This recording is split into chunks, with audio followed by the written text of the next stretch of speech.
5, 6, 7, 8. And there's the deputy mayor, and we're ready to go. Good evening, council. Welcome to the regular council meeting of Tuesday, May 25th, 2021. I will start with the land acknowledgement statement. I would like to respectfully acknowledge that we are on the traditional territory of the Anishinaabe Naba under the terms of the Robinson-Huron Treaty number 61 of 1850 and the Williams Treaties of 1923. We commit to acknowledge, learn, educate, create opportunity, honor sacred places, and take actions towards real truth and reconciliation in support of our commitment to walking the path together in respect, peace, and harmony for future generations.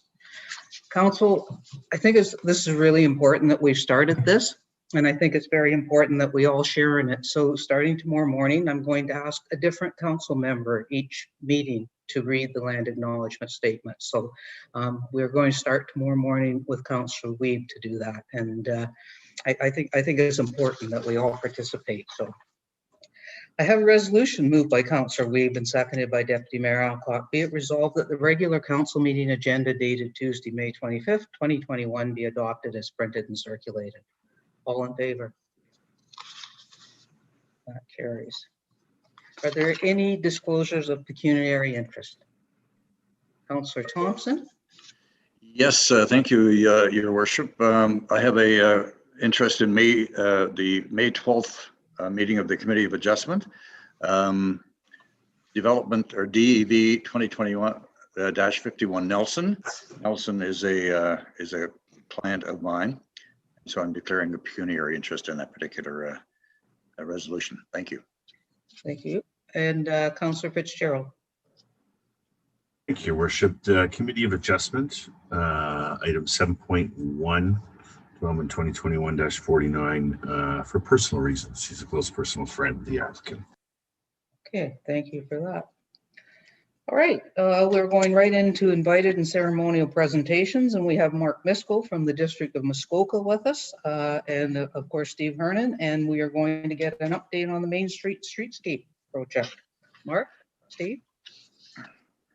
Everybody, thanks for having us here tonight. I've also brought Mark Trubinsky with me as well to this meeting. Mark's our capital delivery project manager. What that really means is he's been on point for this contract, dealing with both EXP, the consultant, and Dufferin as the contractor on this one. So I just wanted to kind of bring him with me in case there's any very specific questions, or just get some FaceTime in front of council and committee here, just to kind of, you know, the project is going well. So he's part of that success we're having out there. So why we're here tonight is we're moving into stage 2 in early June. We've committed to having another community information session to update the public about this, and that's planned for June 2nd in the evening, 6:30 to 7:30 p.m. And in advance of that, we wanted to come to council and share that with you and kind of provide an update to the group as to where we're at and what the next steps are. So I'm just going to share my screen here. We've got some PowerPoint presentation we've done, just to give you some photos. I'm hoping everyone can see that. Okay, so very high level photos of what we're doing out there. You can see on the left here, that's hydrants, water main. There's temporary supplies running all over the downtown core and the closure. On the right here, we've actually got a guy saw cutting into the old main that's there. And this is really just to give you an idea of kind of the size and scope that we're into out there. I'm sure, or I'm hopeful that everyone's had a chance to go through and look at this project. But in case you haven't, I've got a couple of photos here that we can share for you tonight.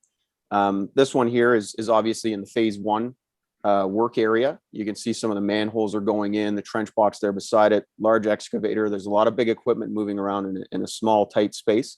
And on the right here, we've got the new water main, and then the sanitary laterals going into Christmas time, and some of the businesses along the stretch that we're working in. We're right in the Burnell intersection area is where these photos are taken there. Once again, large structures going in. You can see on the right-hand side here just how big these things actually are below ground. That's one of the construction workers there. And you can see the size of some of the piping that we're putting in. So massive infrastructure project going on below grade here that unfortunately, these photos are one of the few times you'll get to see them, because after this, they'll all be buried and running smoothly once the project's done. So stage 2, that's kind of what we're getting into now. What's happening on stage 2 is water and sewer replacement, storm sewer replacement, very similar to stage 1 that we're in. New sidewalks, boulevards, parking spaces, all the streetscaping elements that we've shared out previously. We're also going to include the King Street streetscaping. So you'll see on one of the maps that I have that we're working down King Street as well. And then there's some work going on at the town hall ramp. I'm sure everyone's seen some of the drawings that we've put forward for that. They're going to be including that just because it's in part of this stage. So the road closures and detours, there's a list here of kind of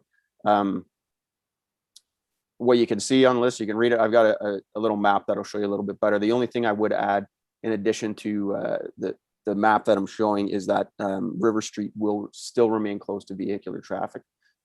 We've discussed this at a project level. It's a staging area for the contractor.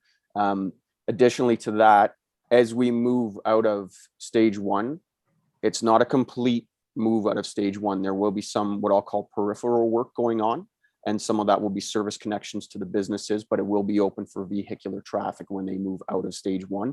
It's just some of the stuff like tree planting and kind of the ancillary or outside of the road platform work could still be occurring. And there will be some work on the bridge, and that's on the scaffolding that's on either side to allow them to get underneath and do some of the work there. So it's not, I just don't want to create the perception that it's as linear as point A to point B, then point B to point C. They're progressing through the job, but where we're at now is they're looking at moving out of this stage essentially and turning another area into an active construction zone sometime early July.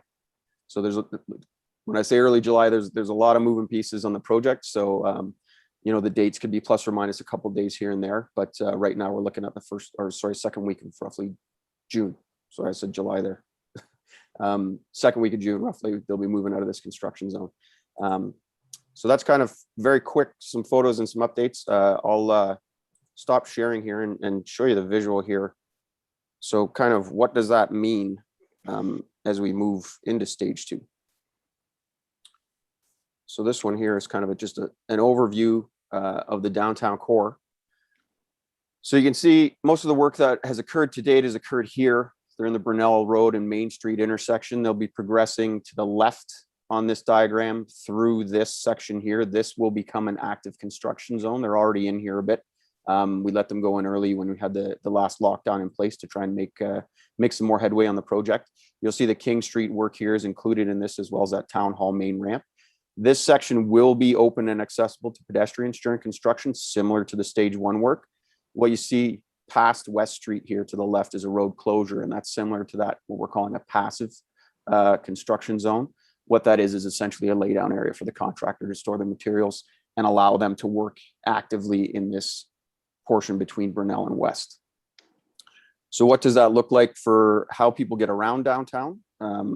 Share the last and final map here. There's a bit of a detour change, and that's kind of why we want to, oh, it's not coming up. Sorry. There's a bit of a detour change. I guess I can go off this one here. Sorry, my bad. Technology's blessing and a curse. So the current detour has them, it's closed here. So essentially the detour is around through downtown in the back streets here and up center. With this section on Main Street East from Brunel East opening up, we're going to allow vehicular traffic down Brunel to Veterans Way and then Center Street. So we're going to kind of reflank the detour route and adjust to that detour. And that won't happen. Well, it will happen overnight, but you'll see the staging for it. It will be in queue. It won't be a surprise to anyone. We'll be sharing that out as part of the community info session. That's on June 2nd. So nothing will happen in advance of that. So we're going to share that with the community first, and then we'll put out advance notice through all the media channels we have of when the actual detour is being flipped to the new route. So that's kind of where we're at in a nutshell. Happy to answer any questions that committee may have or council may have. And we're just as a general, we're making really good headway on this project. Things are going well. We've got a good contractor on board with this one. A lot of learnings from King William are being applied on this job, and it's running a lot smoother, to be honest. And that's just staff's opinion on how the job is progressing. So happy to answer any questions as part of the team.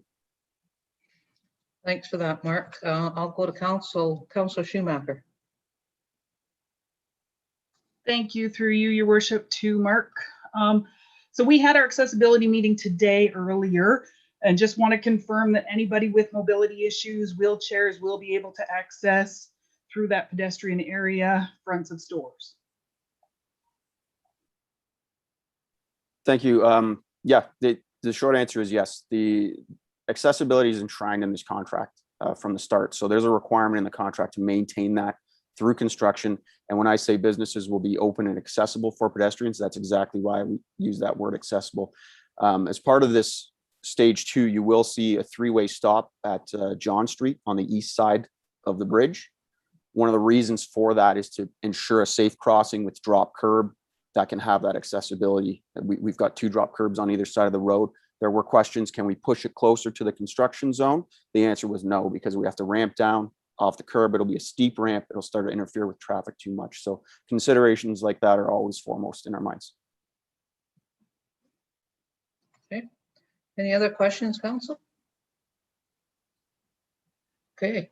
Well, thank you guys for giving us the update, and seems like all good news, and we'll just hope that it continues on. Be really happy to see the bridge reopen.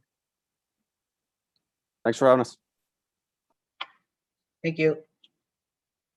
Okay, we have no deputations tonight. So I have a resolution moved by Councillor Withey, seconded by Councillor Armour. Be it resolved that the regular council meeting minutes dated April 26, 2021 be adopted as printed and circulated.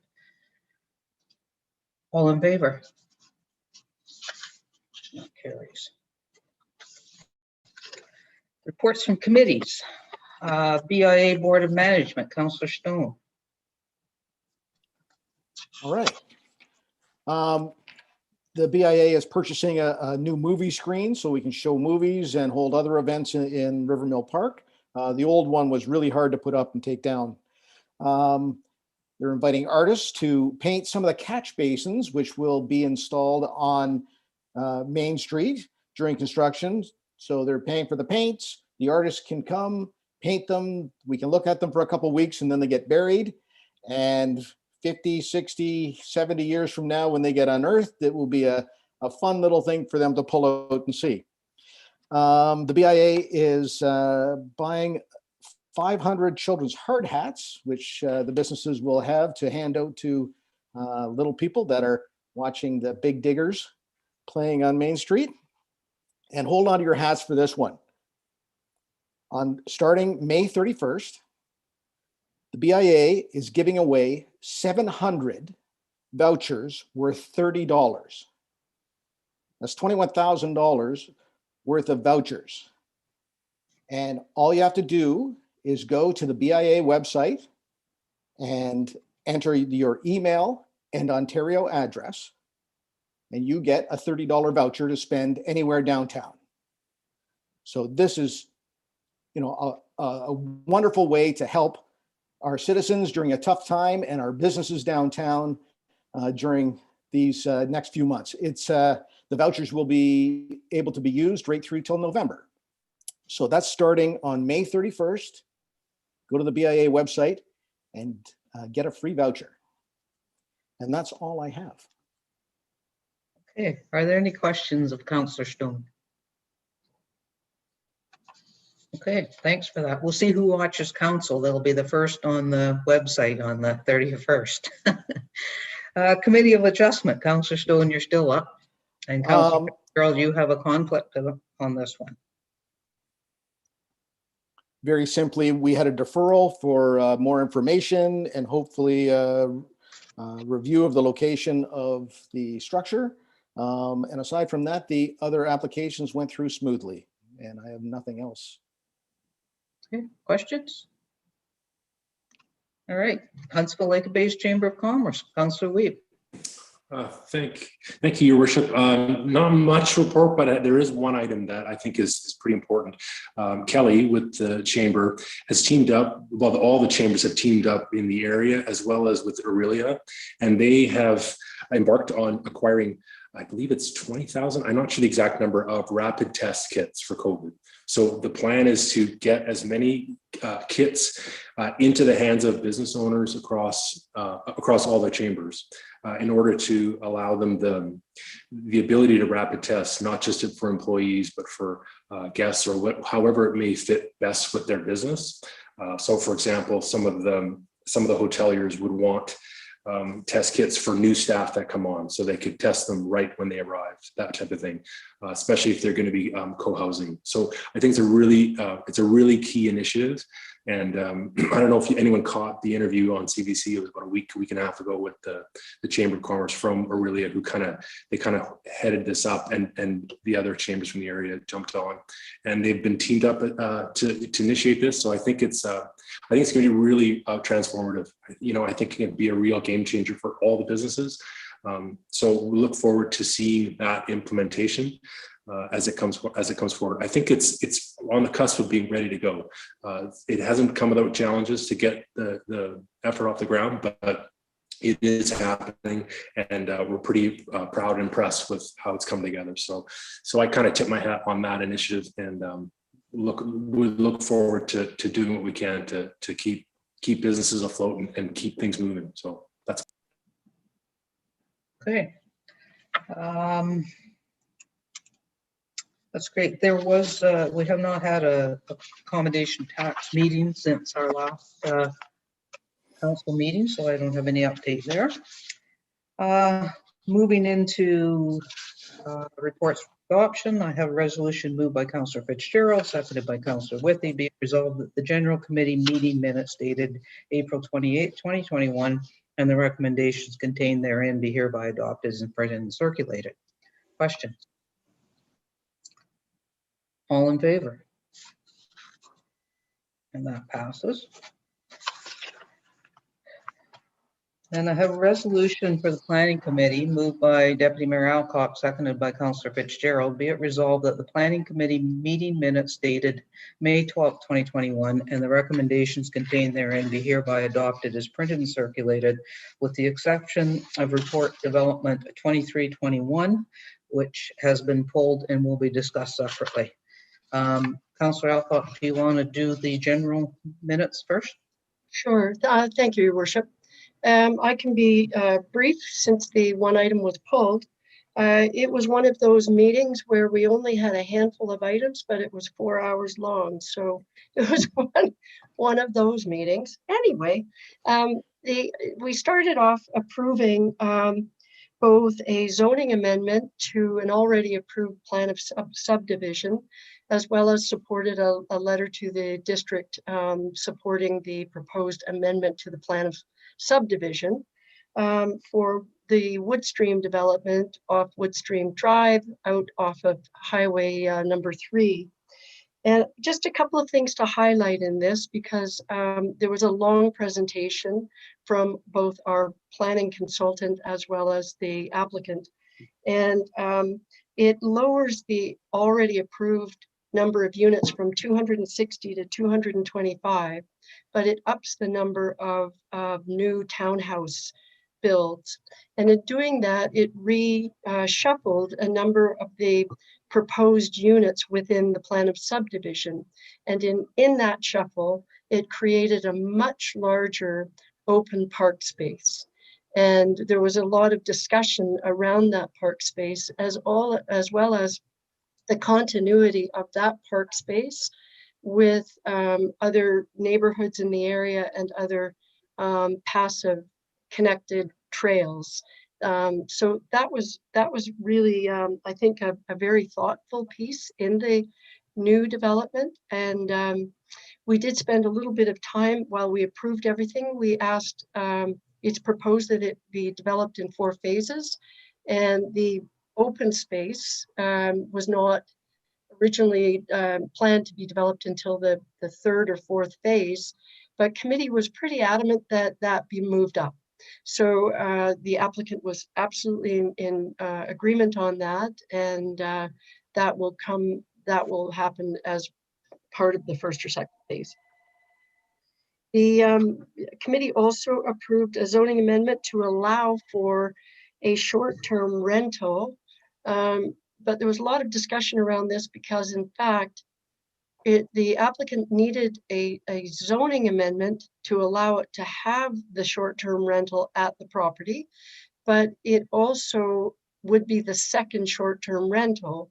So our committee approved the zoning amendment, which would allow it to have it, but it has nothing to do with the approval for the licensing of that short-term rental. So a lot of discussion around that, and they will now have to go to the town's new licensing committee. We also lifted the holding for phase 1 of the development at 119-195 Town Line Road East, and finally approved a site plan approval for an application for a new building at Brooklyn Concrete at 21 Stevenson Road East. And that's my report. Thank you. Any questions, council? Seeing none, all in favor of the resolution? And that carries. So now I have a resolution. So let me pull it up here on my screen. It would be moved by Councillor Withey, and I would need a seconder for the resolution that was pulled. Can I get a seconder for that, or?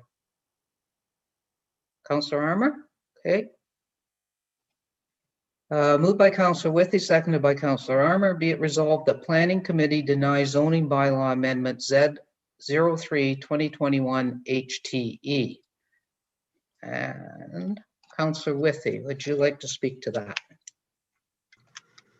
Sure thing. Thanks, Your Worship. I was contacted numerous times by the proponent here, Scott Brinsma, about this topic at the meeting. As everybody knows, I don't sit on this committee, but he seemed to think that I was a target for him or what have you. But in any case, he was confused as to what happened at the meeting. He felt that right out of the gate, John Gallagher asked for deferment because they knew there would be other issues they would sort of tackle along the way with this. There was some misinformation, he felt, one of them being the size of the lot, which he told me is 1.25 acres and not what was shown, because what was shown was a sketch that showed the 0.4 hectares, of which his is 0.5, which is, it was a high watermark. So basically in the discussions, he felt that he deserved perhaps a deferment rather than a out and out denial, because first of all, that's what they were looking for. Second of all, there was some inconsistencies in the information that he had and that John Gallagher had, and with what was presented. He did say that he worked a long way through this with Curtis before he left, and then Richard, I guess, took over, and things kind of changed, although he has had a subsequent conversation with Richard, he told me this morning, and I guess he saw some things that that he was hoping to have shared at the meeting. So that's it. As I said, he called me multiple times, quite upset about this, so I promised him I'd pull it and throw it out there again and see what happens. Okay, I'm not sure at this point whether to go to Deputy Mayor Alcock or to Director Maxwell. Deputy Mayor, do you want to speak to the concerns? Thank you, Your Worship, and I'm happy to begin the response, but I certainly am not going to put on the table the planning arguments that were before us. And I recognize that the applicant was extremely upset. But I feel it's really important to outline a little bit of what happened. We had a recommendation before us that was a recommendation to deny the application. And their planning consultant, in seeing just as you suggested, Councillor Withey, saw that there were a lot of last minute people who were speaking to it, and so said, if the committee thinks that they'd like to defer this, we're good with that. But there wasn't anybody on committee that said, okay, let's defer it. We were listening to the argument from our planning staff because the report was before us. And so we decided to, we went forward and listened to the application. And so there was a lot of representation on behalf of the applicant.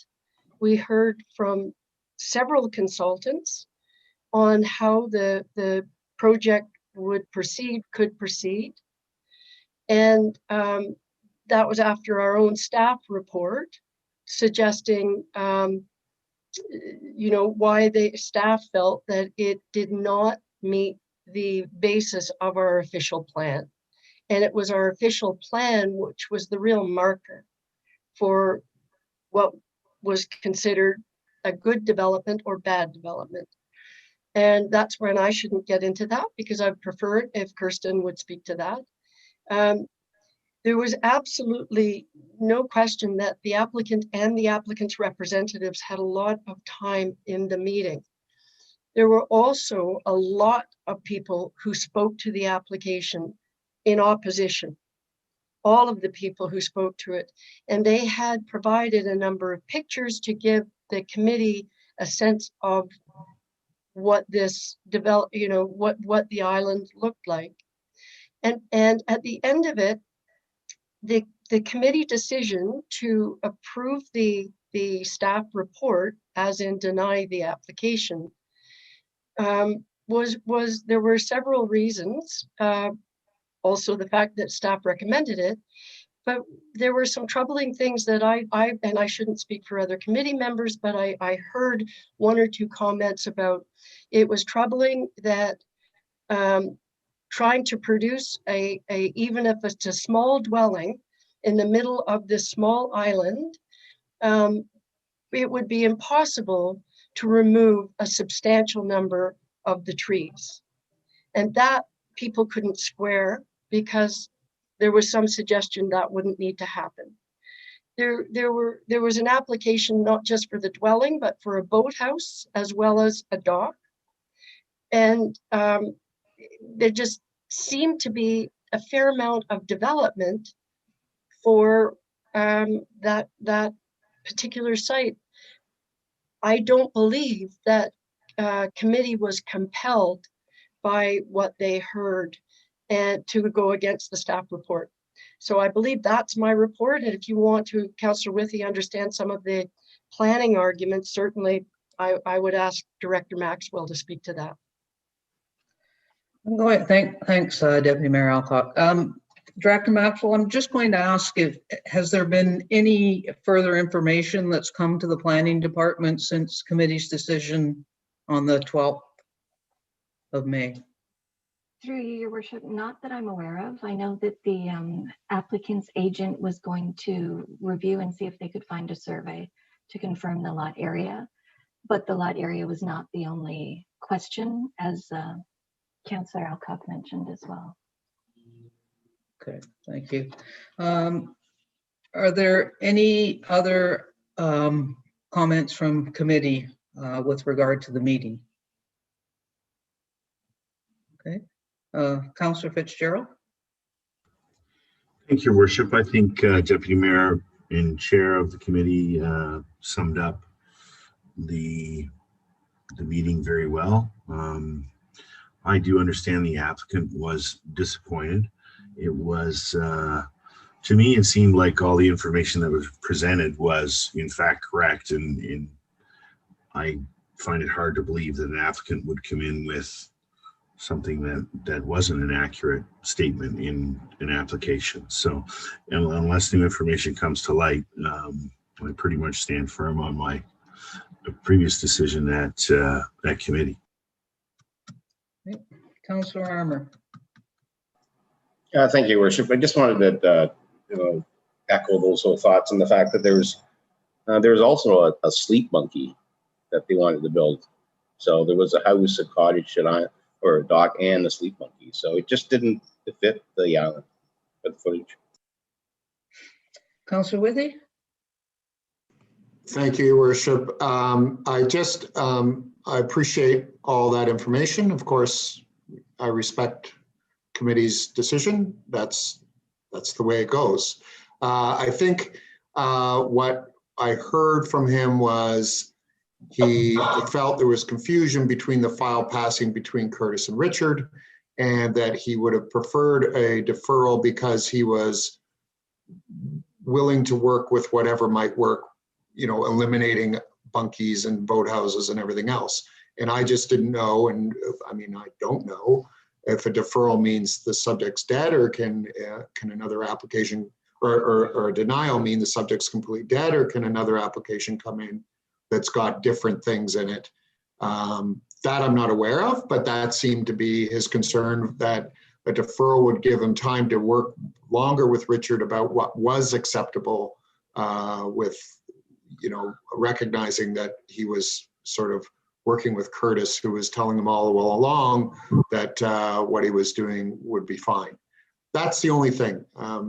Again, I respect, I wasn't in the room, so I'm not here to debate points. So I'll just leave it at that.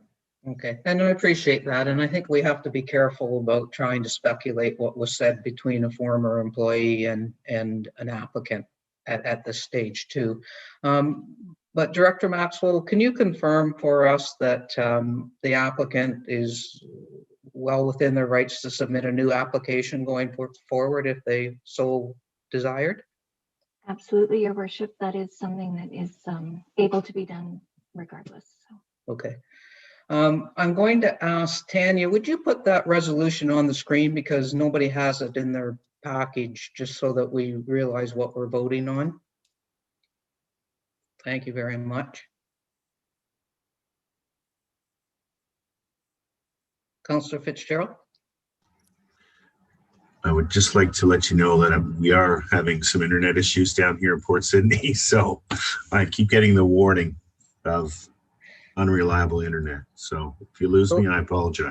So far, so good. Same in Utterson. So just a reminder, the resolution was moved by Councillor Withy, seconded by Councillor Armour, and be it resolved that the Planning Committee denies zoning bylaw amendment Z03 2021 HTE. Thank you, Tanya. All in favor?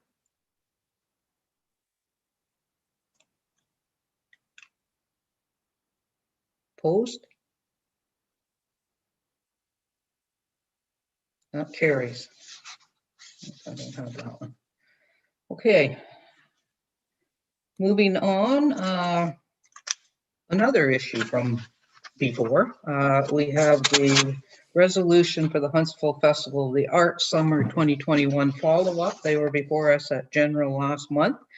I have a lengthy resolution here, moved by Councillor Wiebe, seconded by Councillor Schumacher. Be it resolved that Council support the Huntsville Festival of the Arts Summer 2021 activity plan as outlined in Report CS 2021-08 in principle.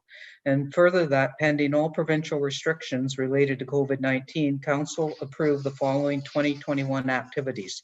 Group of 7 canoe mural project in Rivermill Park from June 1st to September 6th. Mobile art gallery on the town docks from June 1st to September 30th. Busker pitch at the town dock park on Thursdays at 5 p.m. to Sundays at 6 p.m. from June 3rd to September 6th. And further, that the park rental fee of $833.88 be waived and funded from the 2021 COVID-19 recovery funding due to restrictions as a result of the COVID-19 pandemic. And further, that an agreement is signed with the Huntsville Festival of the Arts to the satisfaction of the Director of Community Services. And the Director of Community Services here for any questions, and I understand Dan Watson from the festival is here too if there's any specific questions. To you, Council. I see no questions, so I will call the question. All in favor? And that passes. And there you go, Dan. You're all done. Thanks for being here. Municipal reports. Refreshment vehicles, information request for information only. Andrew, you're here. Do you want to go over your report for the refreshment vehicle, the information? Again, this was from General Committee as well. Thank you, Your Worship. My pleasure to go over the report. So I was asked to bring forward another report for more information as it pertains to refreshment vehicles within the town of Huntsville. Now, part of the report, I was asked to bring information, and I took that as being over the years and locations of where refreshment vehicles have been located this year currently, and I went back to 2015. So if you could just see the numbers there, 2018, 2019 were the best years that we've had. Currently this year, there are 5 refreshment vehicle licenses that have been issued. And lo and behold, of course, I get a phone call today with someone wanting some information as to how. They're just not sure where. So I can't report on that just yet. Now, locations have been right from the west end of town to the east end of town. Again, I only went back to 2015. I thought that was enough time, but there's a list you can see. One of the ones I want to point out is 9 Ott Drive, which is actually the Home Depot parking lot. The vendor made arrangements with Home Depot corporate and set up a hot dog and sausage cart there. 45 Cairns Crescent is another one. When I say way out the west end, I mean way out the west end, pretty close to Highway 11 there. Again, 6 John Street, popular place, has seen 5 different refreshment vehicles over the past several years. And I could even go back further than 2015 and name a few more. 33 Main Street East and 77 King William was the same person, same business with 2 different locations, and they were hot dog carts. 153 Highway 60, 118 Highway 60 is the newest one, kind of one on each side of the highway. Now, as we get into the meat of the bylaw, as you will, as the report states, Section 1.4 of the bylaw says that only 1 business license per category of business license shall be issued for each property, which is why this year and last year I had to come before council on behalf of one of the refreshment vehicles owner to have permission to basically, be exempt from that section of the bylaw. So this, along with Section 3.2, and Section 3.2 is the confusing one of Schedule A. So Schedule A only deals with refreshment vehicles. The provisions of this bylaw do not apply to a refreshment vehicle A operating on the premise of a restaurant. As I state in the report, it's what's going on today at the property in question on the river is not the intent, or should I say, sorry, was not the intent of that section. The intent of this section was to allow the owner or owners of a restaurant to have a food truck on their own property. Years ago, there was a steakhouse present at the location that I'm referring to. There were 3 owners. One of the owners brought in a large cube rectangular that sits there now and did just that. Whatever was in the restaurant, you could almost get everything outside. It was more of a grab and go, kind of take it with you, take it home, take it to the park, wherever you want it to be, as opposed to sitting inside the restaurant. So over time, that restaurant closed and a new restaurant has opened up. But what's confusing is the bylaw says on the property of a restaurant. This is all one property.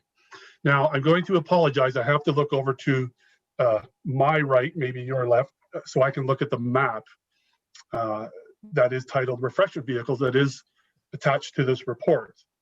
There's 2 maps. One is Refreshment Vehicles East, the other one is Refreshment Vehicles. And I don't know if I can share my screen or not. Would that be easier? Yeah, okay. Yeah. So this one. Okay, does everyone see the big map? Yes.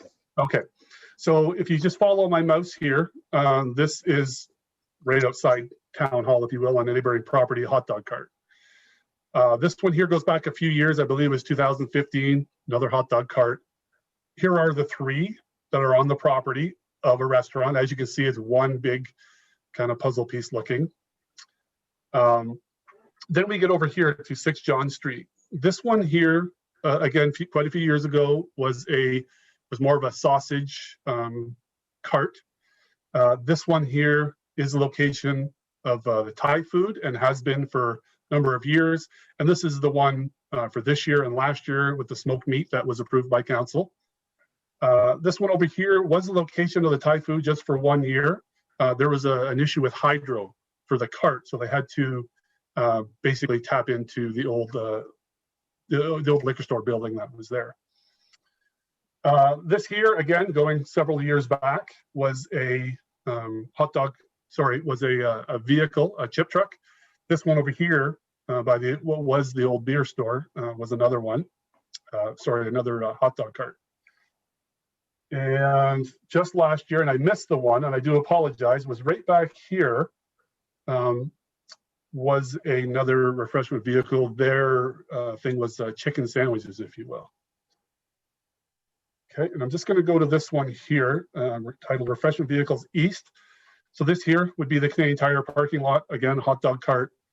This was beside the Staples building, which was a barbecue place. This here is the newest one, fish and chips is what they do. And this one here, which is a little further out, Highway 60, was actually this one here. So they were here for a year and then moved out to this location where they currently exist. Okay, so I think I stopped sharing my screen there. As I've also outlined in the report, I do believe that we need to fix this. It has become a bit of an issue with the exemption of any property of the restaurant. As I stated in the report, I don't think the time to do that is now. The season has started. If we kind of let this ride out, and then the licenses run from May 1st to October 31st. So after that, I'd be more than happy to look at the bylaw, bring another report, see what we can do to, I don't want to use the term make it fair for everyone, but to even the playing field. It might be a better term that I want to use. So that is the highlight of my report with the maps, and the first report from April is also before you, because we have to bring that one back. Okay, let's deal with this one first, Andrew. There's a lot of information, but let's just see if there's any questions from council. I know there's no resolution on this, but just to see if we have the clarity we were looking for. Councillor Stone? Just very quickly, when would we be expecting to get a fulsome report back with potential changes to the bylaw? Through you, your worship, to Councillor Stone, I would say after October 31st. As I said, the season has started. I don't know if it's fair to change the bylaw, make a new bylaw, make changes to it, and then have to go knock on someone's door and says, you have to leave. I would agree, but it will be this year. I would say October 31st, November, I would say I could probably have a report to committee in November. Councillor Withey? Thank you, Worship. I no longer have a question. I think it was covered by the last answer. Thank you. Okay, Councillor Thompson? Yes, thank you, your worship. I would agree with Andrew's take on this. I think that's the proper procedure. As he mentioned, this year started, and so let's have a good look at this and get everything fixed and figured out after October 31st. I think that's a great suggestion.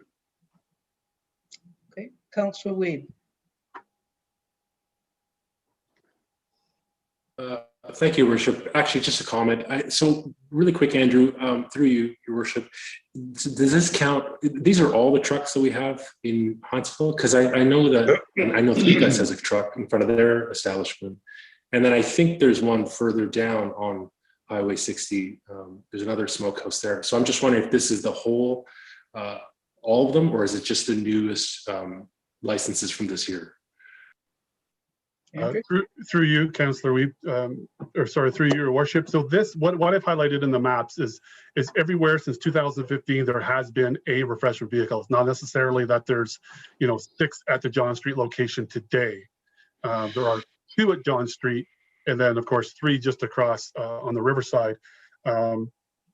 Maybe for clarification, I should have put the year of the beside the X as to when the refreshment vehicle was there. Some of them have been in the same spot for 5 years.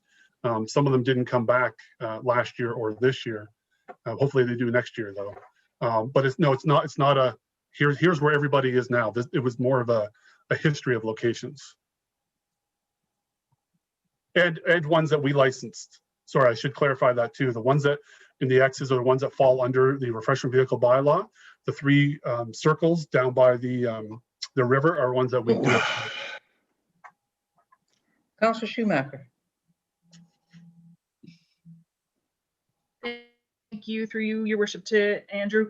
I'm in agreement. Let's, sort of let it go for this year and take a good look in the fall and revamp.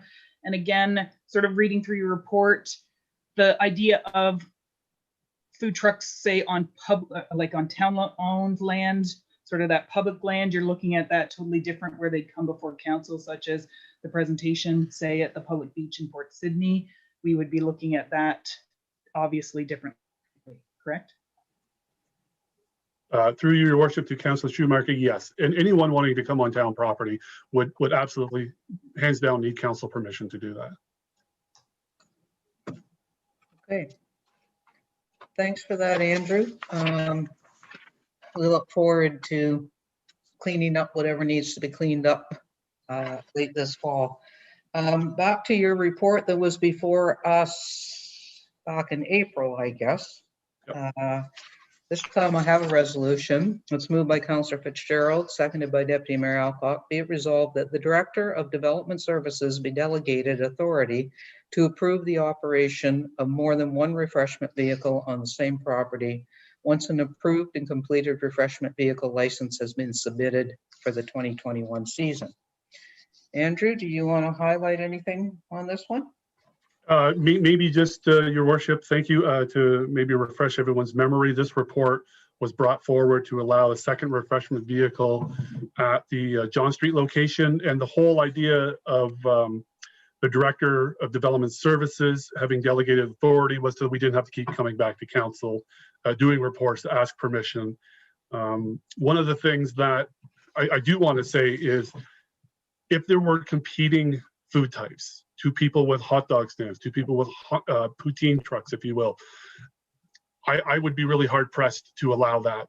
I think variety is what we're looking for here. We don't want the same thing on every corner sort of idea. So with discussions with the director, my director, I would definitely have that discussion with her, Director Maxwell, and give her, my opinion as to, yes or no, is it allowed? Do we allow? Do we really need to go back to council? So this whole idea is just to allow director to approve it. Questions? Councillor Stone. 2 things. To your specific point that you just made about competition, I presume that competition thought about not allowing the same next to each other would apply to brick and mortar restaurants as well as a neighboring food truck. Is that correct? Through you, your worship, Councillor Stone, thank you for the question. Yes, we already have a provision in the bylaw, and I believe, if memory serves correct, it's either 10 meters or 30 meters, but I want to say 10 away from another existing restaurant. One's for that we would license. And if I could follow up, my second point was the motion that's in front of us right now says more than 1 food truck. Does that mean unlimited food trucks as long as they have different fare? And I suppose I'm not really that worried because the season's well underway, and I would think that if they were going to have it, they would have it there by now. But it does concern me that it says more than 1. Does that mean unlimited? Thank you, Councillor Stone, through you, your worship. I don't know if I would use the word unlimited, because it would depend not only on, again, the type of food, but the size of the property. 6 John Street's rather quite a large piece of property, and you could put different vendors in different corners, if you will. But we are maintaining that where the two are now, and I believe it was under the advice of Fire Prevention Officer Mike Battle, that we do keep them separated by a certain distance because they are propane operated. But again, unlimited, I wouldn't say unlimited, but if the property can hold 3 or 4 and they're not right up against each other, I would say yes, and there is that variety.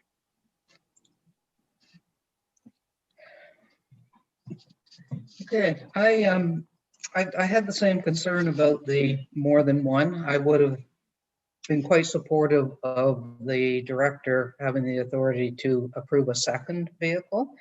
I think we're putting a lot of pressure on the director if we start getting 3, 4, and 5 applications for one property. And I think that we're delegating the council's responsibility that maybe we shouldn't be, but that's just a comment, and it is only for the 21 season. So I will call the question. All in favor? Opposed? Carries. Thanks, Andrew. Thank you, Your Worship. Okay. As we stay with things that have been before us before, let me catch up on my agenda.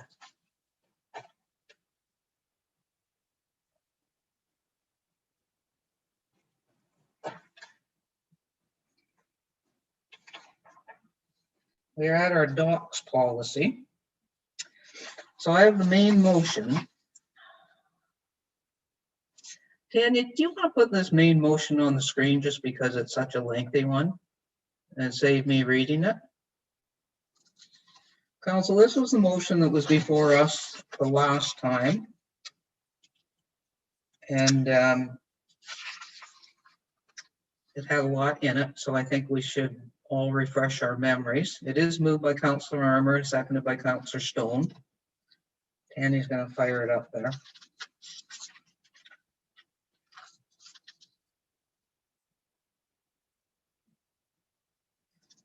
Okay. So this was the new license of occupation policy that talked about private docks, public docks, insurance, et cetera, et cetera.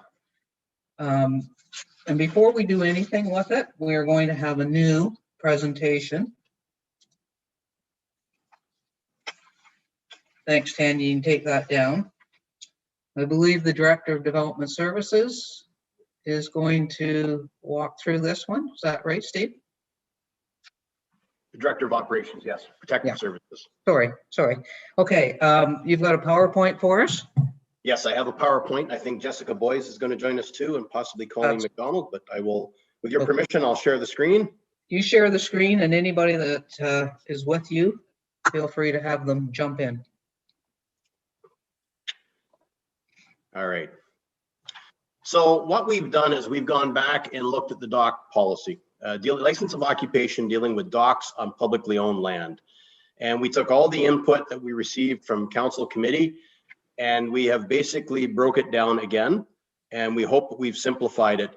So what we're proposing today is a license of occupation policy that will deal with privately owned docks on public land, and any docks which are to be deemed as public will deal with in another manner whereby council will approve them. And I'm just going to walk you through this presentation to sort of try and explain it as we go. So first off, a public dock, to be clear, it's approved by council. It's town owned, it's town maintained, it's town insured. It's signed as public. It has a good access. They're kept neat and clean, and they're included in our asset management plan, so they're always updated and replaced as required. The picture in the photo is South Portage Dock. It had some crib work done this spring, and you can clearly see the signage there indicating it's a public dock and the bylaws and some COVID restrictions. So it's a clear indication it's a public dock. Other examples, a larger one is the Port Sydney Beach, had extensive repairs done this year and rebuild. Everybody's well aware of that one. And then we have multiple smaller public docks. The one in the picture there is Riverlea Park, down off North Mary Lake Road. We've got Longs Lake down in Port Sydney. We've got a public dock out at Rowan Road. We have 57 docks in total on our insurance policy. And it's, you know, we've been asked, where are they all? The bulk of them are at the town dock. There's about 40 of them there. The rest of the locations you might be aware of: South Portage, Riverview Estates, Riverlee, Port Sydney, Memorial Park, Longs Lake, Goodwin Park, the Brunel Locks, Avery Beach, Lakewood Park, Row Road, Cheese Dock. Cheese Dock is in Port Sydney. Some people have asked me, what's the Cheese Dock and where is it? It's a location in Port Sydney, and then Lake Wasiosa. So that's the 57 town-owned docks the town maintains, insures, and looks after, and we make sure they're in good shape. We have 5 or 6 of these other locations, and I say 5 or 6 because a couple of locations are in question as to whether they're being passed off as public docks or whether they're being passed off as a private dock, and we're still trying to get to the bottom of it. The bottom line, these are not approved by council, they're not town-owned, and they're not town-maintained. They're not listed on the town's insurance policy, and they're not signed as public. The access in many of these are questionable as to whether it could be deemed good or not. Neat and clean, I guess it's into the eye of the beholder. The one we're looking at here is at South Ferry Lake Road. There's a lot of stuff there. They're not included in any asset management plan, so there's no future capital invested or saved to improve these accesses. And like I say, we have between 5 and 6 of these locations in question. And these are the ones that we were trying to include in the policy some way, that associations and backlot owners, and now we've pulled that out because it's a very confusing issue, if you will, and we're suggesting another way that they be dealt with. Lake Vernon, just a couple other ones which are public, if you will, but not assumed by the town. There's 2 out in the Lake Vernon area in particular. One has a questionable access, but it has a very good dock. The other one, even though the dock on the right looks very good, is very poor shape, but it has a better access. So 2 more docks out in Lake Vernon, which are passed off as public, but we have no real control over them, and they're not listed on any policies or insurance that we're aware of. Hunters Bay, a new one we think that just developed this year and showed up, and one we just found out about last week. West Fox Lake Road is another example, but you can see a dock or a boat on there. So we're questioning whether it's being panned off as a private dock or a public access dock. And we have to reach out to the locals in the area and see if we can find out what is going on at that location. But they're all clearly on town land. Then we have approved private docks, and we have these down on Row Road, and they're approved through the license of occupation process. A yearly fee is paid. They're not maintained by the town, and they're not owned by the town.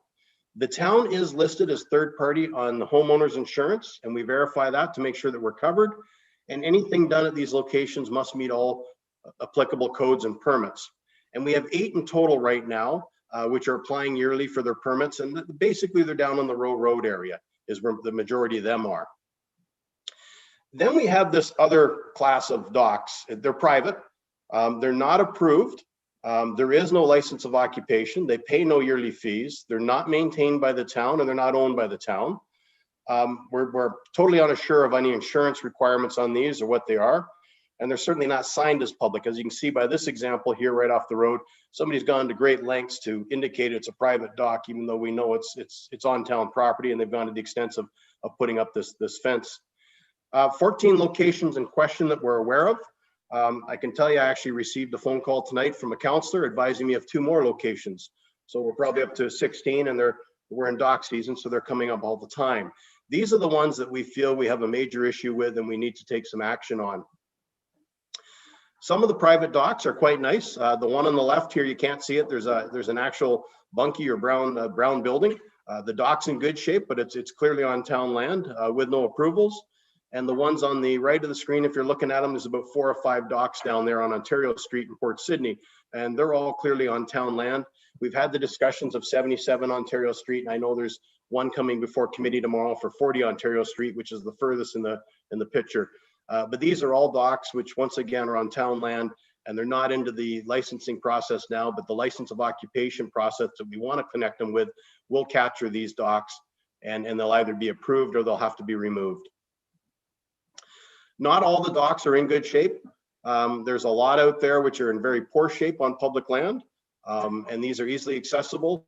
The dock on the left actually is down on Ontario Street. It's got a lot of bad boards on it. You would fall through. I can't remember where the other picture was taken on one we found, but standing on that dock where you're looking there, you would easily go through if you were a full-size adult such as myself. So a license of occupation as presented will only allow private docks on public property. If the application is approved, and as per the application, they must own adjacent property. So somebody down the road can't just go stick a dock on town property. They have to own adjacent property. They'll have to pay a yearly fee. They must provide proof of insurance, naming the town as a third-party insured.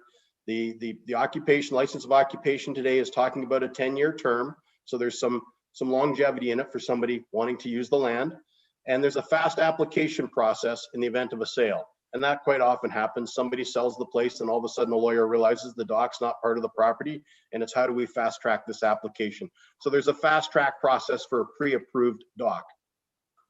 Like I say, we think that there's 15 or 16 of these throughout the community. We think that by bringing these into the fold with the 8 that we have, if they all licensed up and if they were all approved, could produce a revenue stream of $20,000 to $25,000 a year. Now, docks for public use on public property, they're not part of this license of occupation. And what we're suggesting is if a user group wants to have a public dock or call it a public dock, they would have to appear before council and council would have to approve it. We're suggesting that town would then take over and maintain the dock. We will insure the dock, we will make sure it's safe, and we will make sure it's signed as public access. So there's no confusion as to who could use the dock. And that's what we're proposing today. I know you're thinking, oh my God, are we going to get bombarded with people that want docks? You could have 5 or 6 groups come forth requesting docks. But as I say, if we deal with the private ones, we could have a revenue stream coming in that could then provide the necessary funding we need to put these docks in if that's council's direction moving forward.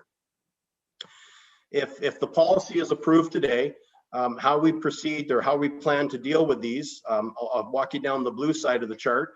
If we find a dock and it is private, either it has an existing license of occupation, or if it doesn't, if it does, it's already doing the insurance, the fees, and they're maintaining it. If it doesn't, we would provide a letter giving them 30 days to apply for a license of occupation. Once the application is filed, it'll go through the process and it'll either be approved and they'll have to pay the fees and the insurance and maintain it. If it's not approved, they'll have to remove the dock. If we post the dock and nobody comes forth to claim ownership of it, we would simply remove the dock. And that would be the process we'd follow. On the green boxes, if you will, on the right-hand side, is anybody that wants to say that this is a public access dock. Then the simple question is it approved by council? If it is, it would be on our list right now. And we talked about that. We insure it, maintain it. If it's not approved by council, we would provide notice to remove the dock or seek council approval. This would give the applicants the opportunity to come together as a group and make a delegation to council, make a pitch, if you will, as to why the dock should or shouldn't belong. I'm sure council would ask for a staff report looking at the condition of the dock, the access, and all the rest of that, which we would prepare. And then council can decide if they want to approve the dock. We're suggesting if council is going to approve public docks, that the town would then own them and we would maintain them and we would insure them. That way we're maintaining a level of standard, a level of care, which will reduce our liability. If we post the dock and no action is taken, then we would simply remove the dock and clean the land back up to its original state. So we hope that we've sort of simplified the process. The bottom line is dock season is here. We need an approval process to deal with these docks on public land in order that we can take action to limit the town's exposure. I can tell you right now, between these public docks and these private docks, they're sitting on town property, and in total, we're probably sitting in an excess of 20 of these docks today that we're aware of, where if something happens on them today, the town could be held liable because we are aware of them and we haven't taken action to date. So that's what we've done with this license of occupation. I hope I've tried to provide some clarity. I know it's a switch from when we tried to include everybody in one policy, but we recognized it was just getting too convoluted and too confusing. So we've said, we'll break it apart. If it's for private use, they go through the process. There's an application process. It's either approved or denied. And if they want for public access, then council approves it. If council approves it, then staff will deal with it like we do any of their other 57 docks by maintaining them and looking after them. And I don't know if I've missed anything. I don't see anybody of my cohorts jumping up to add anything, but Mayor Terziano, we're happy to answer any questions. Thanks, Steve. I was very clear, and I will go to questions. Deputy Mayor Alcock. Thank you, Your Worship. I believe Councillor Weeb was before me, but I'm That's all right. Ladies before gentlemen. okay. Thank you. That's very kind. I'll lower my hand. I just wanted to say I thought that was a great report, really thorough, and I appreciate the presentation, Director Hernan, and I like the fact that you've compartmentalized those different groups. And I think that, you know, frankly, for a number of people, it will legitimize the dock that exists or doesn't exist or whatever. So I just wanted to say that, and I absolutely support the recommendation. Thank you, Councillor Weeb, for your patience. Thank you, Your Worship. So really quick, I echo those sentiments. I really like this. It's clear, it's concise. I think this is best for the community.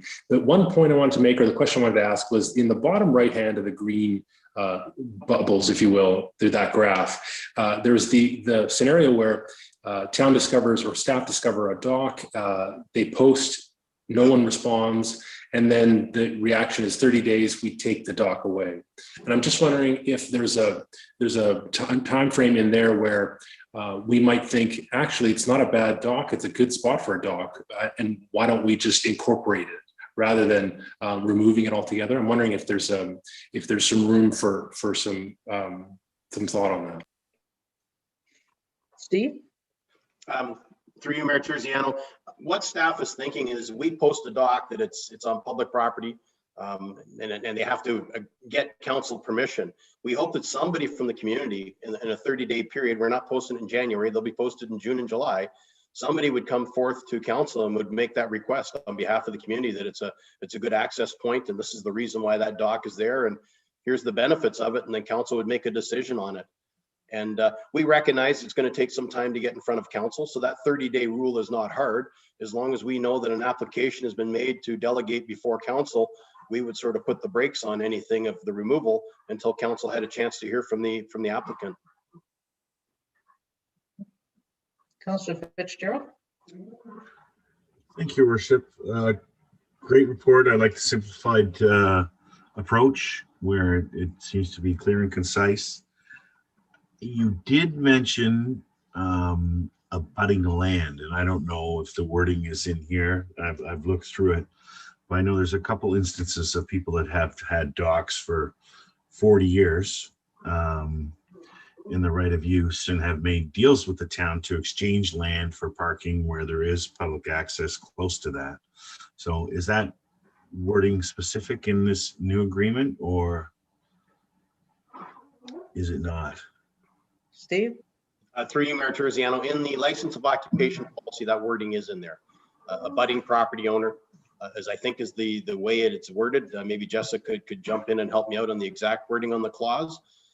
Keeping in mind that if council or if committee, staff is going to bring forth a report denying a dock, we'll certainly indicate the reasoning why, and it's always up to council. If council wants to overrule a staff report, or a staff recommendation, it's certainly well within your rights to accept one if one has been there for that stated time of history as you're indicating. If you want to go that route, you might want to suggest that maybe it's with the existing property owner, so it's not sold and it's inherited for life, but the wording is in the policy. Thank you for that, Director Hernan, and thanks for the report. Jessica, anything to add there? Or? I'll just add that it's a straight line projection from the side lot lines.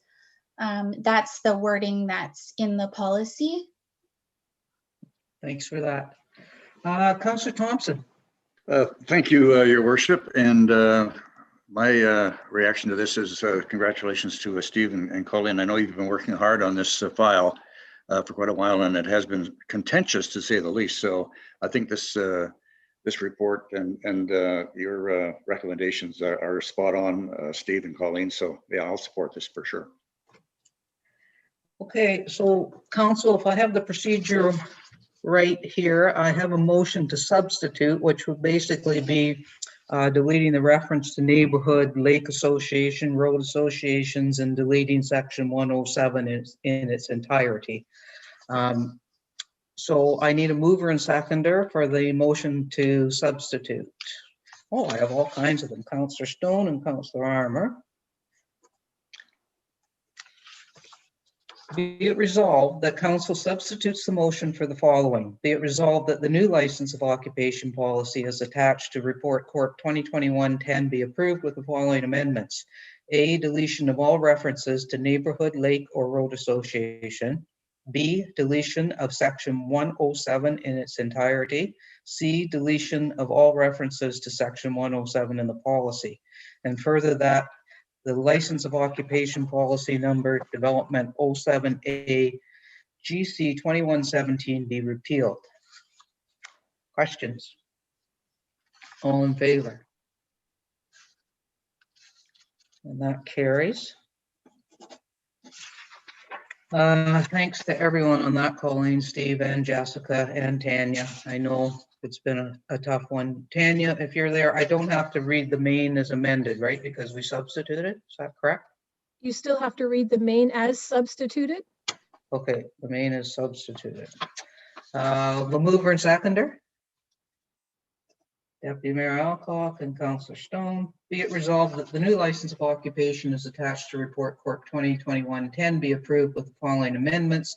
Deletion of all references to neighborhood, lake, or road association. Deletion of section 107 in its entirety. Deletion of all references to section 107 in the policy. And further that the license of occupation policy number development 07A GC 2117 be repealed. All in favor? And that carries. Okay. All right. We're on to pickleball courts. And I have a resolution moved by Councillor Thompson, seconded by Councillor Armour. Be it resolved that staff be directed to proceed with the building of 4 dedicated pickleball courts at the Macaulay Robertson Recreation Park, located on the north side of William Street as you enter the sports field area, to be funded through Parkland obligatory cash in lieu funds at an approximate cost of $160,000. Who's walking us through this one, Steve or Colleen? Both Colleen and I worked on this report. I think we've laid it out. I know council's had a delegation early in the year. We talked about Meadow Park. We know the tennis people arrived and they weren't happy about it. I know council had an informal discussion at general committee and felt that out of the locations that Colleen had possibly identified, that Macaulay Robertson was the best location. From there, we identified 6 locations, as you can see in your agenda package or the report. Mayor Terziano and Councillor Wiebe then organized a little bit of a meeting with the active pickleball players to get some input on the location we were suggesting. It does appear that location 1, when you come down William Street on the left-hand side, which is used right now for overflow parking, would handle a location of 4 to 6 courts. We do have to just verify the survey line just to make sure that everything is where we believe it is. And we have got some pricing on pickleball courts. They're basically $40,000 a court installed with all the fencing, the netting, and the proper base. So what we have before you today is a report recommending the installation of 4 dedicated pickleball courts, so they won't be multi-use, down at the Macaulay Robertson at the location 1 as indicated, and that the funding would come from the Parkland in lieu of fund. There is $466,000 presently in that account. That account comes from development. It's for building new parkland, if you will, new amenities for parkland or acquiring land for park. So there's 2 locations we could get the funding from. It's general reserves or it's the parkland fund, and we're recommending if council wants to move forward with this right now, we would go to the parkland fund. It fits best. It fits the description of what the money is collected for. So that's it in a nutshell, and we're happy to answer any questions council might have. Councillor Withey. Thank you, Your Worship. Couple of quick things. Why 4? Why not 6? Why not 8? That's the first thing. The second thing, I just rattled them off. Second thing is I'm assuming you go out for tender for this, because I know there's a number of people that construct these. In fact, I spoke to one myself who was referred to me by somebody who just had one built on the private property. And the third quick item is I noticed you put in here how it would be constructed. And I can tell you from the supplier I spoke to, he actually didn't feel that asphalt was the correct way to do it in our climate, and was suggesting more of a, I mean, I'm not in construction, but suggesting more of a concrete base. In any case, those are the three comments I would make. Thank you. Steve, do you want to talk to the 4 versus 6 or 8? Certainly. The original request from the user groups, if you remember, was 4 dedicated pickleball courts. And that's why we went with 4. When we had discussions with the group, I know there was talks of numbers up to 12, keeping in mind that we're not proposing removing any of the existing facilities. So there's still 2 multi-use courts at Meadow Park, 2 multi-use at Conroy. The Clark's Crescent tennis courts, we've been out for public consultation. We'll be bringing a full report back next month on that. And I can tell you our recommendation will be 2 pickleball courts down in that area as well. When the Utterson court is rebuilt, there'll be another pickleball court. So we thought the 4 dedicated pickleball courts would add to the complement of everything that's out there.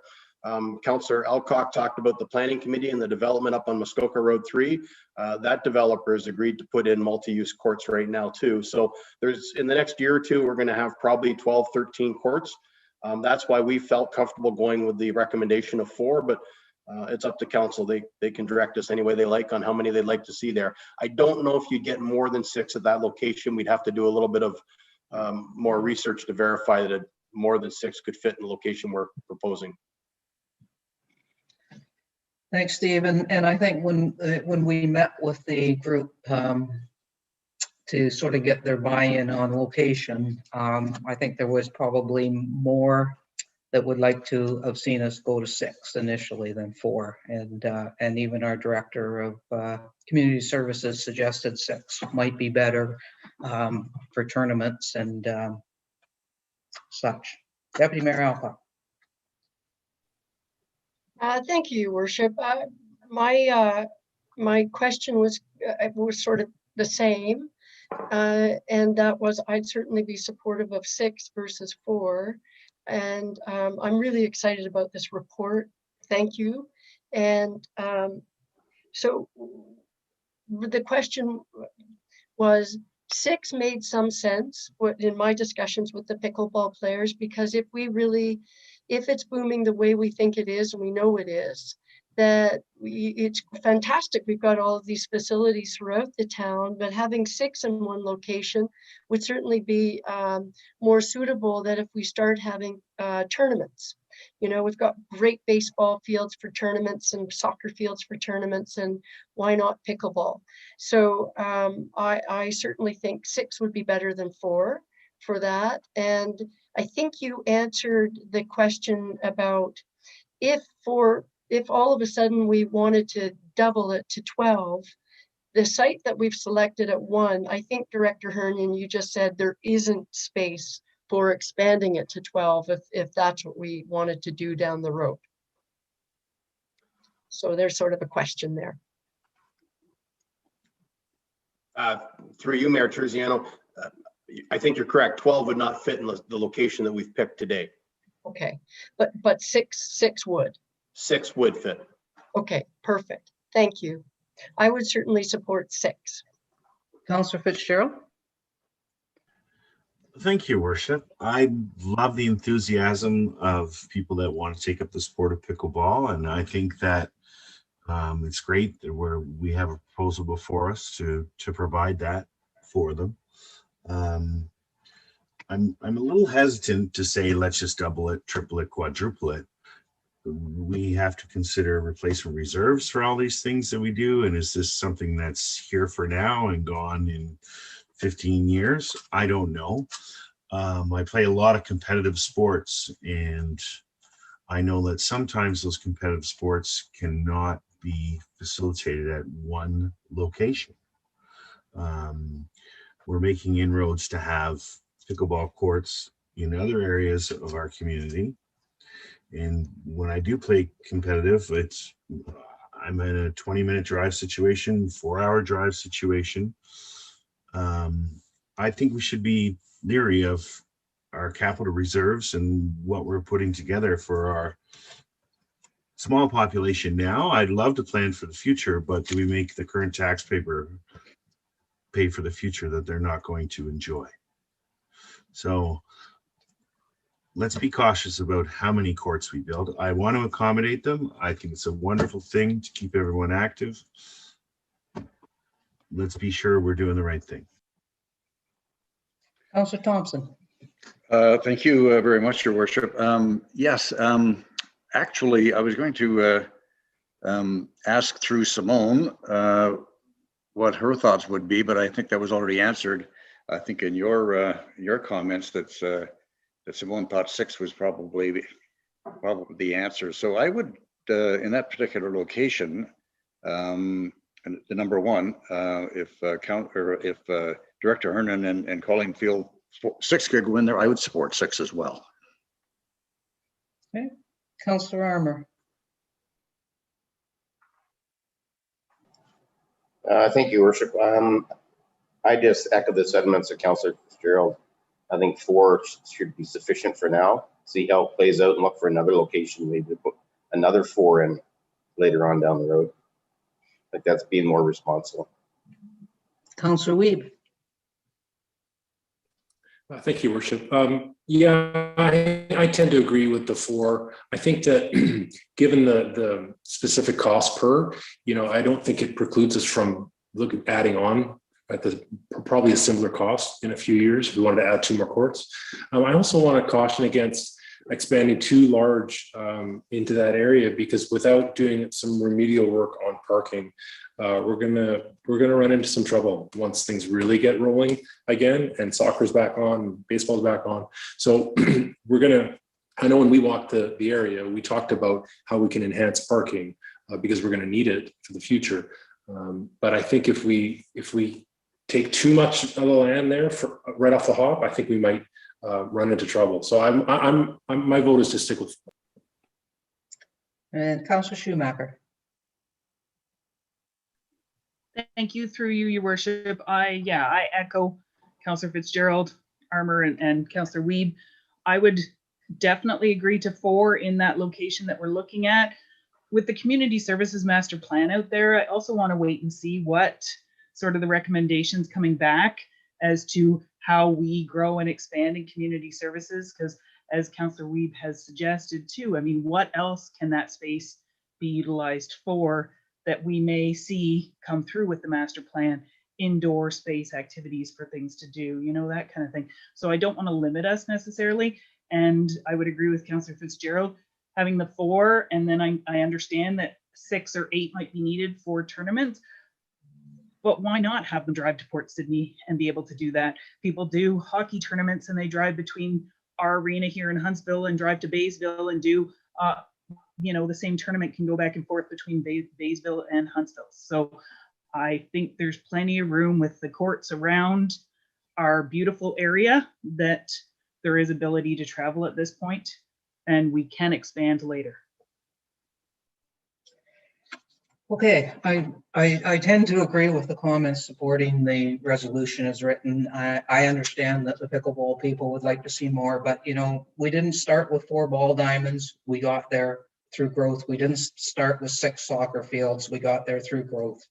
We didn't start with 2 ice surfaces. It took a long time. I think we're doing a great job to get started now and get 4 dedicated courts in. And we still have shared facilities as well. So I'm going to support the 4.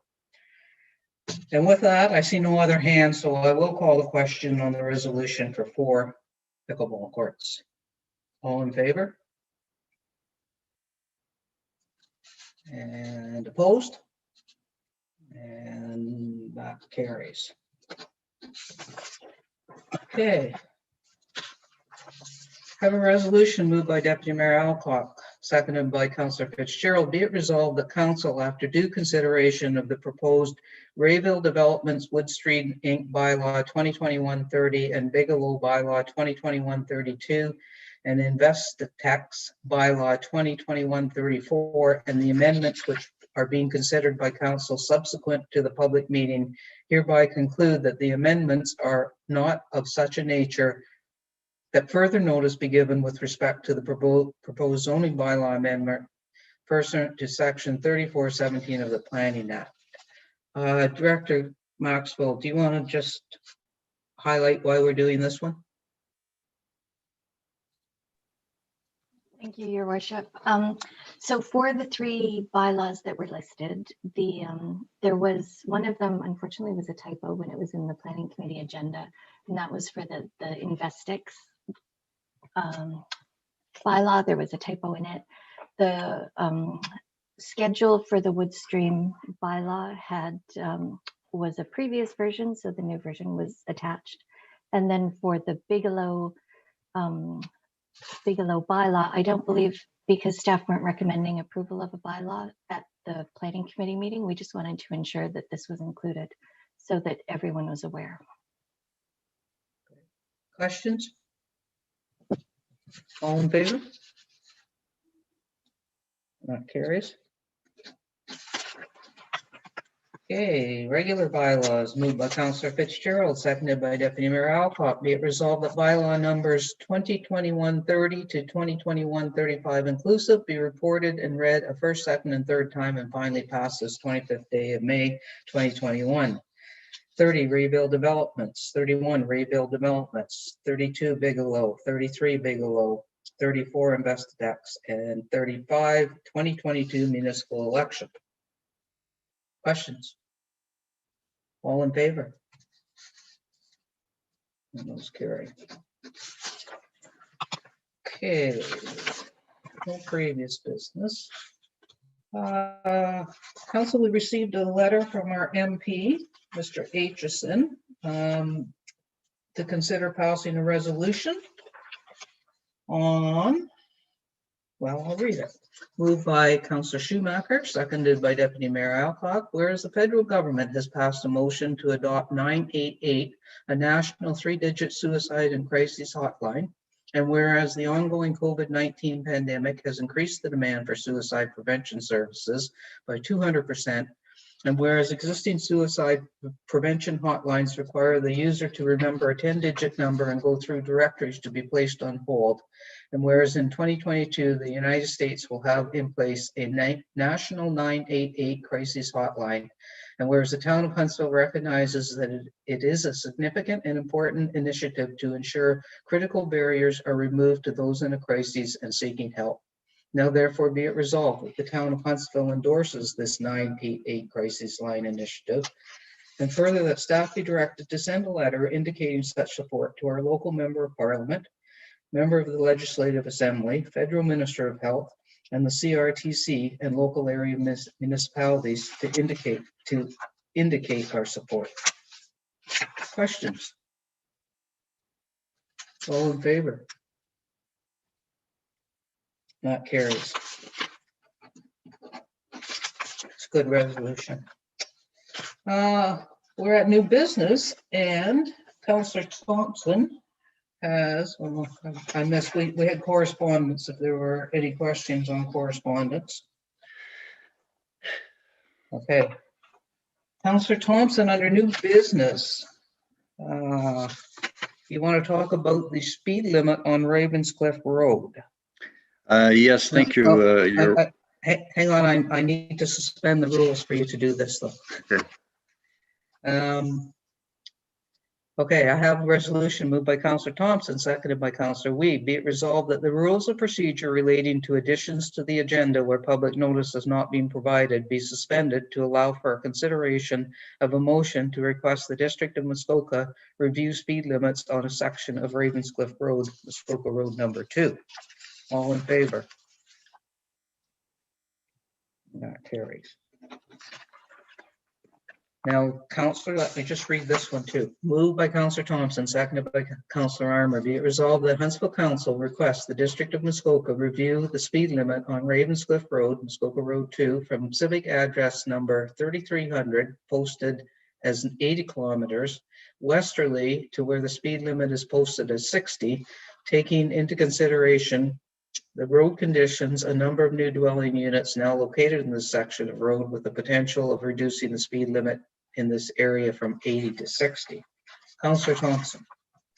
Yes, thank you, Your Worship. Yeah, this is at the behest of a new resident in that particular area, and concerns with regards to the sharp turns and so on and so forth in that particular area where the speed limit does drop from 80 to 60 on Muskoka Road 3 in that area. This would just move the 60 speed limit further, I guess, up the road or down the road, which would create that reduced speed limit in a larger area than what exists right now, type of thing. So it's very, very simple and very basic, and it's just a request to the district to consider this and have a look at it. Don Anderson at the district and Mark Misko are both aware of this as well. So this is just a formality on our part, at least the request part, at least, is a formality on our part.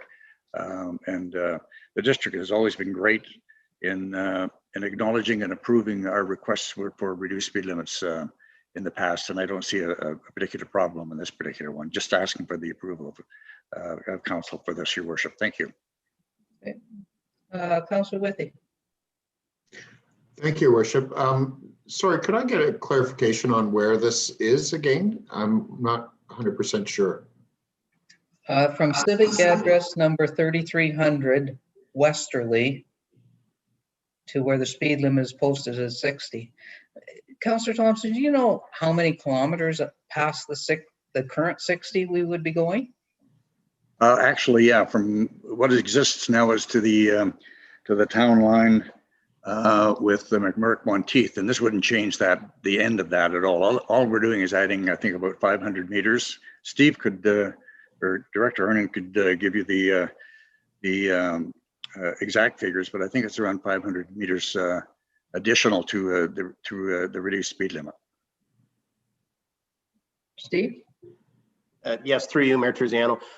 Yes, what we're actually doing is moving the 60 beginning back further in towards Huntsville before the sharp corners, and without measuring it, Councillor Thompson's correct. It's 500-600 meters. It's already a 60 kilometer past the residence to the end of the road. We're basically just requesting that the 60 kilometers be moved back to the beginning of the sharp turns. And the sharp turns right now in that already have an advisory sign, and I'm saying that they're advising you to do 50 kilometers through that area. So it makes sense, rather than have them coming from an 80 zone down to a 50, let's just move the 60 back up approximately 500-600 meters.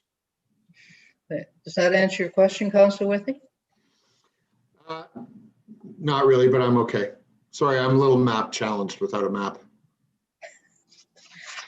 Okay, it's a district road anyways. They'll make the final decision. All in favor? That carries. Okay.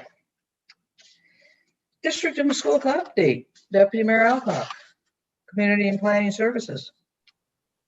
Thank you, Your Worship. I can be very brief. It wasn't a long meeting, but it was one of those meetings where we were just approving budget amendments to receive a whole lot of money.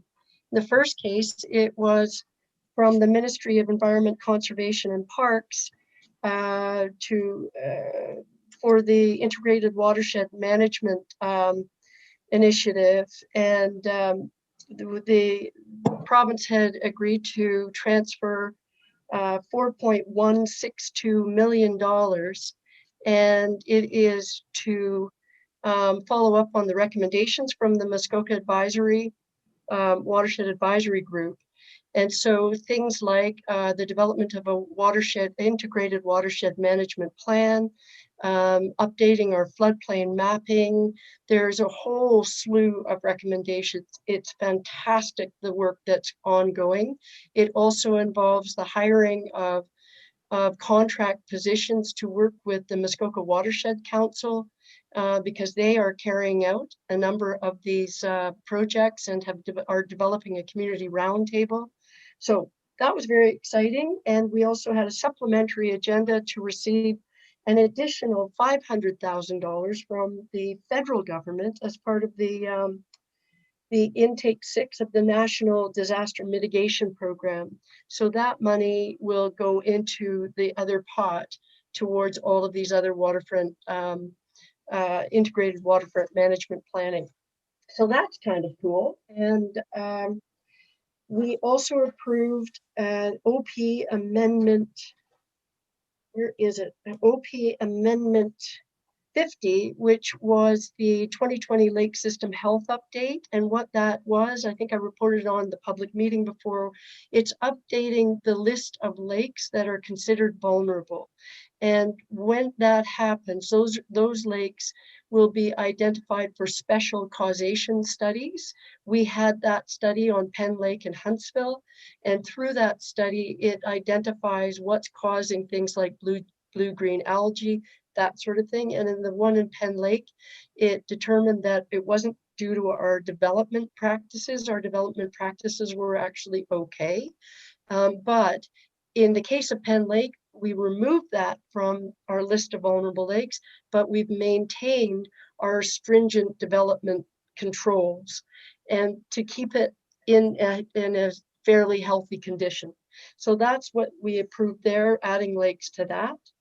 And other than that, we had an update on emergency childcare services, as well as an update on the Muskoka Housing Task Force. And that's my report. Thank you for that. Councillor Withey, Health Services. Thank you, Your Worship. Sorry, I've got dueling mice on my mouse board here, so I got to grab the right one. So Health Services happened last Thursday morning, 9 o'clock. We had our usual reports from the District Health Unit about COVID, etc., which everybody gets all the time. The counselor that serves on District Health Unit actually brought up in her report that there is tick signage available for trails. She had examples up on the screen that warn people of areas where there are ticks present, which could carry Lyme disease. When I asked where we would get those, she said, "Oh, just call me." I said, so I said that, does a lower municipality, how do we get them? And she said, well, just call me and I'll get them for you from the health unit. So I don't know if any staff are making notes of that.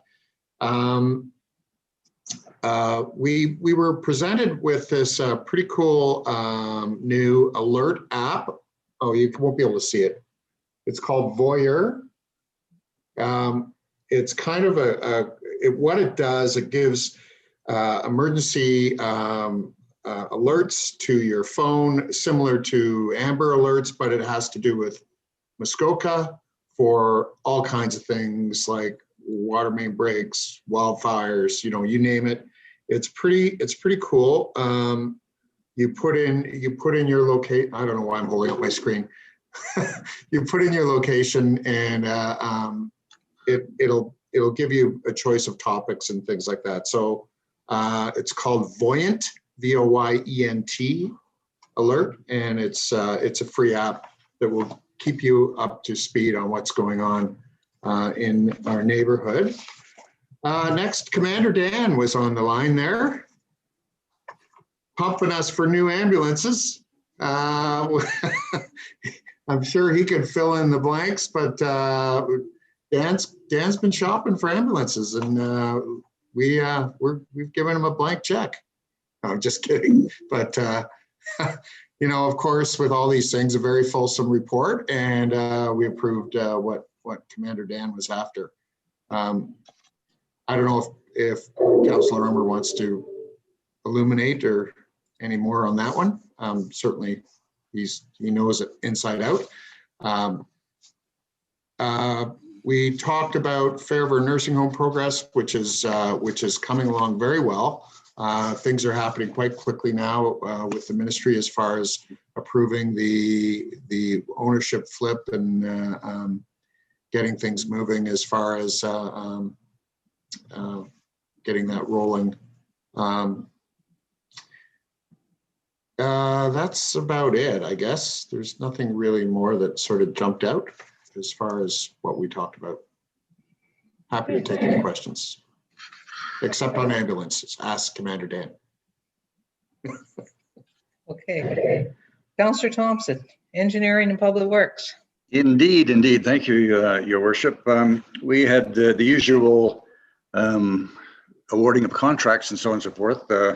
The major ones this particular meeting had to do with high flow and slurry sealing of district roads and so on and so forth around. The biggest report and the biggest part of the meeting had to do with a suggestion from Director Mack with regards to a master servicing plan for solid waste in the future to be phased in over the next 4 or 5 years. So this took quite a bit of discussion, but I'll give you the highlights of it. And starting in early 2022, the suggestion was to reduce bag limits for curbside pickup. I think we talked about this before, but that would be reduced from 3 to 2, that kind of thing, but also expand the green bin program to some areas, not all areas at this point, but to some areas. The fall of 2022, implement the new diversion program, which coincides with what the legislation that's come down from the province with regards to plastics and so on and so forth. And also prepare a landfill pass system. And I'll elaborate further on that if anyone wants me to. In 2023, looking at rolling out the landfill pass program and reduce the drop-off, which would reduce the drop-off garbage.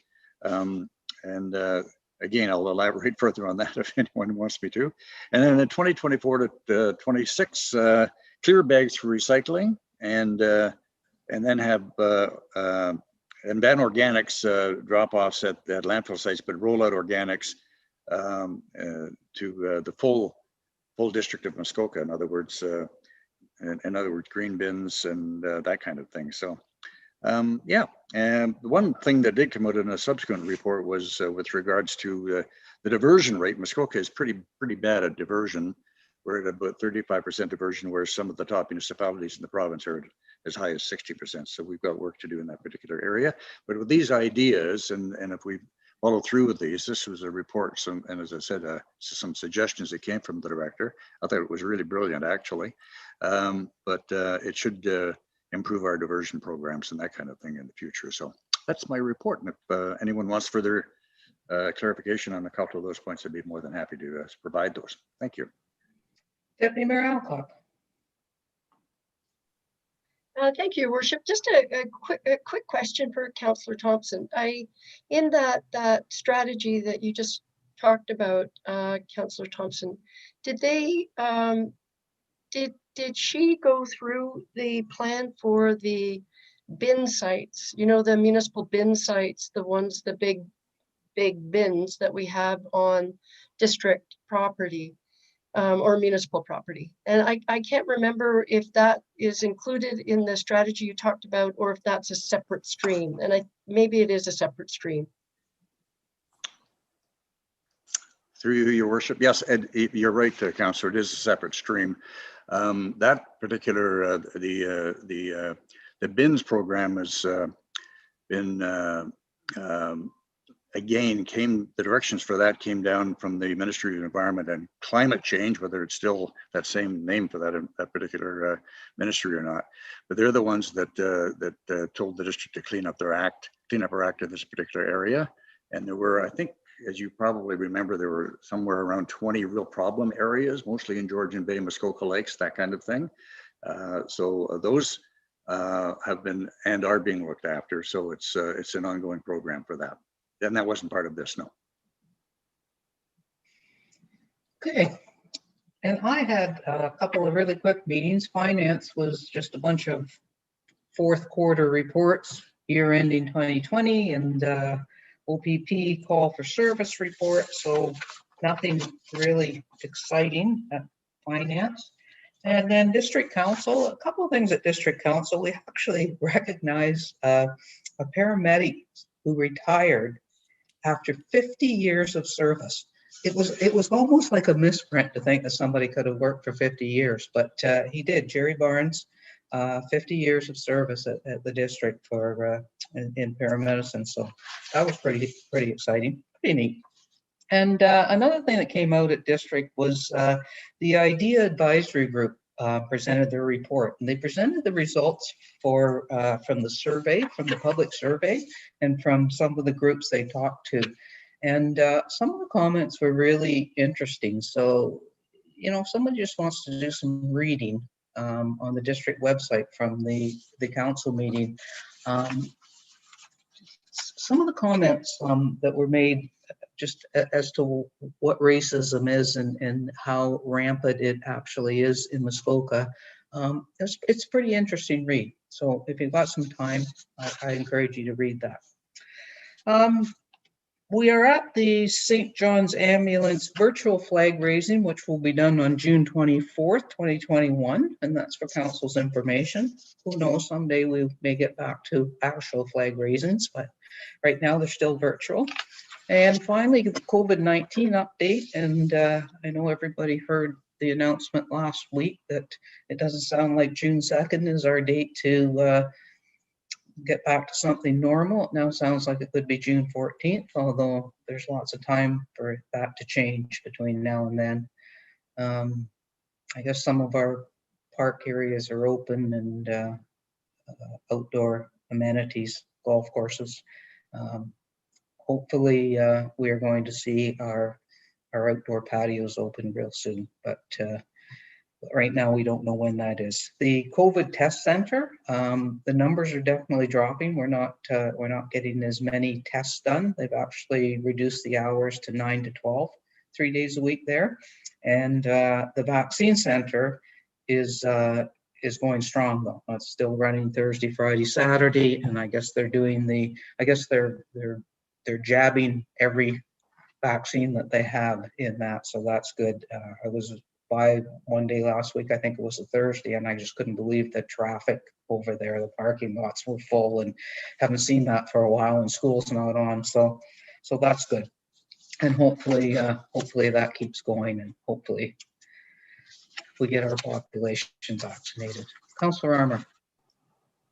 Thank you, Worship. Just to comment on the vaccine clinics, Huntsville is doing about 700 shots a day. So it's huge. Biggest one in Muskoka. That's great. We're all going to be vaccinated real soon. All right, Council, I guess we're going into closed session. I have a resolution moved by Councillor Withey, seconded by Councillor Stone. Be it resolved that the next portion of the meeting be closed to the public commencing now at 7:17 p.m. for the purpose of considering the following matters pertaining to the following sections of the Municipal Act. Section 239, personnel matters about an identifiable individual, including municipal or local board employees, labor relations or employee negotiations, confidential report 2021-04, and confidential report 2021-03. All in favor? And that carries, and it's time to zoom out and zoom back into your confidential link.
Okay. Get everyone back?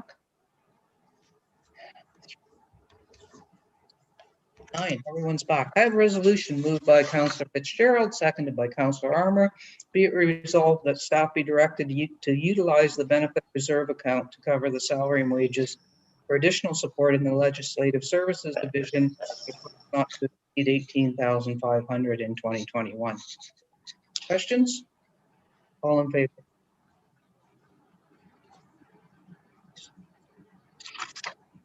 I have a resolution moved by Councillor Fitzgerald and seconded by Councillor Weave. Be it resolved that confirmation bylaw 2021-36 be received, numbered, and read a first, second, and third time, and finally passed this 25th day of May 2021. All in favor? And I have a resolution moved by Councillor Schumacher, seconded by Councillor Withy. Be it resolved that we do now adjourn at 8:01 p.m. All in favor? That carries. Thank you, council. Thank you, staff. We'll see you tomorrow morning at See everyone 9. tomorrow. Good night, everyone.